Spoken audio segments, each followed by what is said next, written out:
Good evening.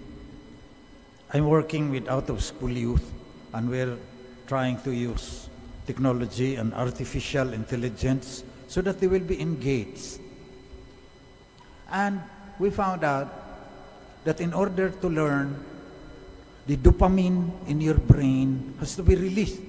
So I would like to explain something about our brain and then connect it with the readings today. Dopamine. Whenever you do something pleasurable, dopamine is released. It is a way for evolution to teach us so that we will survive. Something sweet, because our body needs glucose, sugar. But if that is short-circuited, may mangyari sa brain connections mo eh. Hanap ka na ng hanap ng matatamis, diabetes ka na. So mali ang evolution mo. So, how do we get the dopamine to be released? Banggitin ko lang na pag yung mga bata makasolve ng equations, dopamine is released.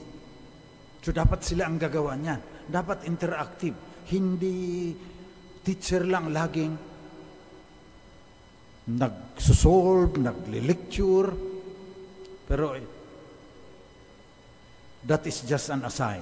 That learning needs dopamine. Now, I would also like to say that dopamine is released because of our culture. Yung sinasabihan ka ng nanay mo na kain mo to, kain mo yan. So culture yan. For example, Ilocano kami. Bagoong, hindi kami nabubuhay na walang bagoong. Pero yung mga German, paamuyin mo ng bagoong, halos masuka sila. Kasi, culture na eh. Sa kanila ding culture, meron silang cheese na malayo pa lang, nasusuka ka na rin. Sarap na sarap silang ipapahid doon sa kanilang tinapay. So in one sense, we are not free. Na-brainwash tayo ng culture. But on the other hand, in another sense, because we have intellect, we can also release the dopamine. By choice. For example, fish ako eh. Pero hindi ako fish eater doon. Pero nagre-release ang dopamine sa fish dahil hindi niya na ako mapapakain ng steak, kahit anong mahal pa yung wagyu. Dahil binrainwash ko yung sarili ko na yan. Gustong-gusto ko pa nung una man yan nung nag-aral ako sa Rome. Ang sarap nung steak na may isang basong Bordeaux na red wine. Kaya lang, for many years, I told myself, nagkaklag yung brain mo, kakain kanyang steak na yan. Kaklag ang heart mo. So, hindi mo na ako ngayon mapakain. And what I would like to say is that we are free in one sense, in another sense, we are not free. So, we are not totally free, we are not totally slaves either to release the dopamine on our brain. It depends upon our choice of meanings and values. Tandaan ninyo yan. You have to choose the right meanings and the right values so that you will become yourself. Because you are here, among the stars and the galaxies and the planets, you are here to become all that you can be. I'll repeat again. You are here. You are alive now. So that you can be all that you can be. Like the rose, when it blooms, it's all that it can be. Pag kinain ng uod yan, it will not be all that it can be. Maging lahat ng dapat kang maging. That's what I would like to tell you today. That's the reason for your life. That's your sense of purpose. That's why you are in this planet.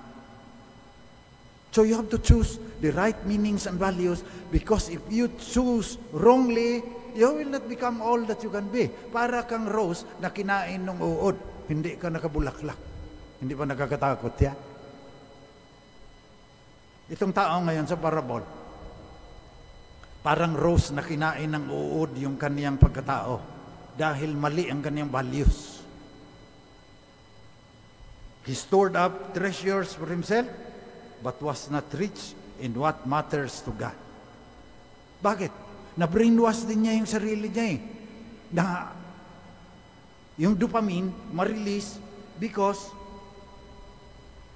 he had so many good things stored up for many years. Rest, eat, drink, and be merry. That's what he told himself. But God said to him, "You fool! This night, your life will be demanded of you. And the things you have prepared, to whom will belong?" So pinag-iisip tayo ngayon. Ano bang meaning and values pipiliin mo so that you can be all that you can be? Punta tayo sa first reading, St. Paul's letter to the Romans, chapter 4. Abraham did not doubt God's promise. Number 1. Number 2, he was empowered by faith. And number 3, he gave glory to God because he became all that he can be. So let us pray today. That is the whole point of my homily today. Let us pray that we will be empowered by faith, that we will not doubt God's promise, so that we will give glory to God. Because as I said, you have to be all that you can be. You have to be fully alive. John 10:10. Because Saint Ireneo said, a man fully alive is God's glory. So we give glory to God if we become all that we can be. Para tayong mga rosas na namukadkad. Hindi tayo kinain ng uod. We became all that we can be. Kaya tayo nagko-communion. Kaya tayo nakikinig sa salita ng Diyos so that we can be all that we can be. Maging lahat ng dapat kang maging. That's why you are here. Yung mga bilyonaryo na kagaya nitong rich man in the gospel today, chapter 12 of Luke, pinaparangalan sila ng mundo. Kasi na-brainwash nila yung sarili nila, may dopamine sila, titingin, nako, yung Bangko de Oro ko, bilyon na, yung BPI ko, bilyon na, sa lahat ng bangko, mayroon pa ako doon sa China at saka sa... Minsan, dahil nagdudupamin siya sa dami ng pera, kahit mang-api na siya ng iba, gagawin niya. Kahit mandaya na siya, hindi siya magbabayad ng buwis, gagawin niya. Kahit na nakawin pa niya yung pera ng gobyerno na hindi kanya sa taong bayan niyan, wala siyang pakialam. Kung wala ng hospital na maitayo, walang mga classroom ang mga bata. Basta ang dopamine niya nasa yaman. Hindi na niya naisip. Kaya pinapaisip tayo ngayon. Kung sasabihan ka ng Diyos, "You fool, this night, your life will be demanded of you. And the things you have prepared, all your bank accounts, and your buildings, and your land, to whom will they belong?" So let us pray today to the Holy